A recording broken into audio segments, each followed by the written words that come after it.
பாகிஸ்தானிடையே போர் பதற்றம் தொடர்ந்து நீடித்து வரக்கூடிய நிலையில் கடும் சண்டையானதும் நடைபெற்று வருகிறது. ஸ்ரீநகர் பகுதிகளில் வான் பாதுகாப்பு அமைப்பு செயல்பட தொடங்கி இருப்பதாகவும் பாதுகாப்பு படை தரப்பில் இருந்து தெரிவிக்கப்பட்டிருக்கிறது. ஜம்மு காஷ்மீரின் ஸ்ரீநகரை ஒட்டியுள்ள பகுதிகளில் இந்தியா பாகிஸ்தான் இடையே கடும் சண்டையானது தொடர்ந்து நடைபெற்று வருகிறது. விவரங்களோடு இணைகிறார் செய்தியாளர் வெங்கட்ரமணன். தொடர்ந்து எல்லைப் பகுதிகளில் கடும் சண்டையானது நடைபெற்று வருகிறது. தற்போதைய நிலவரம் என்ன? இது பற்றிய முழு விவரங்கள். ஜம்மு அண்ட் காஷ்மீர்ல இருக்கக்கூடிய எல்லை கோட்டு பகுதிகளில் மொத்தம் ஒரு 10 இடங்கள் இருக்கு. ஏன்னா அந்த 10 இடங்கள் தான் ஹை ப்ரியாரிட்டி இருக்கக்கூடிய ரொம்ப அதாவது எல்லை கோட்டு பகுதி அப்படிங்கிறதுனால கூடுதலான ஒரு பாதுகாப்பு என்பது செய்யப்பட்டிருக்கு. அந்த 10 இடங்கள் என்னென்ன அப்படின்னா ஜம்மு, சம்பா, கதுவா, பூஞ்ச், ரஜோரி, உதாம்பூர், ரியாசி, ரம்பன், தோதா, கிருஷ்வாத்தாரியான இந்த பகுதிகளில் தொடர்ந்து அதிகாலை மட்டுமே 26 ட்ரோன் தாக்குதலை பாகிஸ்தான் மேற்கொண்டிருக்கிறது. அதனை அனைத்துமே இந்திய ராணுவம் தகுந்த பதிலடி கொண்டு அதனை முறியடித்திருக்கிறது. தொடர்ந்து ஒவ்வொரு முறையுமே இந்திய ராணுவத்தை கவனத்தை திசை திருப்பி மற்ற வழிகளில் பாகிஸ்தான் ராணுவம் நடத்தக்கூடிய ஒவ்வொரு தாக்குதலுமே இந்திய ராணுவம் அதற்கு தகுந்த பதிலடி கொடுத்து அதனை வெற்றிகரமாக முறியடிக்கக்கூடிய ஒரு சூழ்நிலை என்பது ஏற்பட்டிருக்கிறது. அதிகாலை மட்டுமே 26க்கும் மேற்பட்ட பாகிஸ்தானுடைய ட்ரோன் விமானங்கள் மூலியமாக தாக்குதலை மேற்கொள்ள முயற்சி செய்தார்கள்.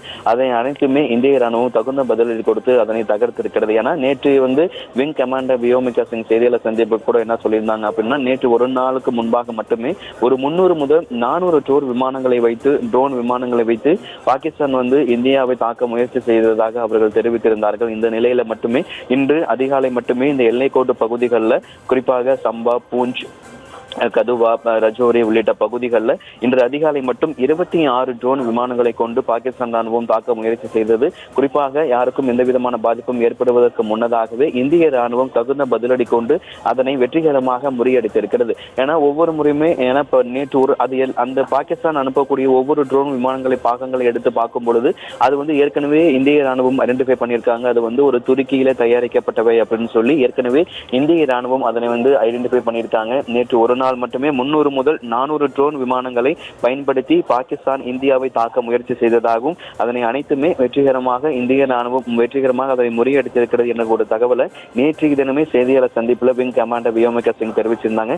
இந்த நிலையில இன்று அதிகாலை மட்டுமே 26 எல்லைக்கோட்டு பகுதிகளில் 26 ட்ரோன் விமானங்களை கொண்டு பாகிஸ்தான் ராணுவம் எல்லைக்கோட்டு பகுதிகளில் தாக்குதலை நடத்த முற்பட்டனர். ஏன்னா இப்ப தொடர்ந்து ரொம்ப சென்சிட்டிவாக இருக்கக்கூடிய ஜம்மு அண்ட் காஷ்மீர் அந்த எல்லைக்கோட்டு பகுதிகளில் பொதுமக்கள் நேற்று இரவும் அந்த பிளாக் கோட் என சொல்லக்கூடிய அதாவது மின்சாரம் என்பது துண்டிக்கப்பட்டிருந்தது.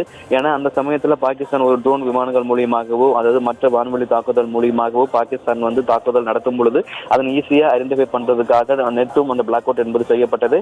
அதாவது அவசர கால சைரன்கள் என்பது நேற்றுமே அது ஒரு சில இடங்களில் ஒழிக்கப்பட்டது. தொடர்ந்து அந்த பகுதியில் பொதுமக்கள் ஒரு சில அதாவது எல்லைக்கோட்டு பகுதிகளில் தொடர்ந்து பாகிஸ்தான் தாக்குதல் நடத்தக்கூடிய பாரமுல்லா, சம்பா, ஜம்மு உள்ளிட்ட இடங்கள்ல ஒரு சில பகுதிகளில் வசிக்கக்கூடிய பொதுமக்களை அங்கிருந்து அப்புறப்படுத்தி ஒரு பாதுகாப்பான இடத்துல தங்க வைக்கப்பட்டிருக்கிறாங்க. மேலும் அந்த எல்லைக்கோட்டு பகுதிகளில் ஒரு சில இடங்கள்ல பொதுமக்கள் தற்பொழுதும் அங்க தங்கி இருக்கக்கூடிய ஒரு சூழல் என்பது ஏற்பட்டிருக்கிறது. இப்படி பொதுமக்கள் தங்கி இருக்கக்கூடிய பகுதிகளுக்கு அருகே தொடர்ந்து பாகிஸ்தான் அத்துமீறி ஒரு தாக்குதலை நடத்தி கொண்டு வருவதுதான் தற்பொழுது மிகுந்த ஒரு பதட்டத்தை ஏற்படுத்தக்கூடிய ஒரு சூழலாக ஏற்பட்டிருக்கிறது. ஆனால் ஒவ்வொரு முறையும் பாகிஸ்தான் இந்தியா மீது ஒரு பொய்யான ஒரு குற்றச்சாட்டை முன்வைத்து வராங்க.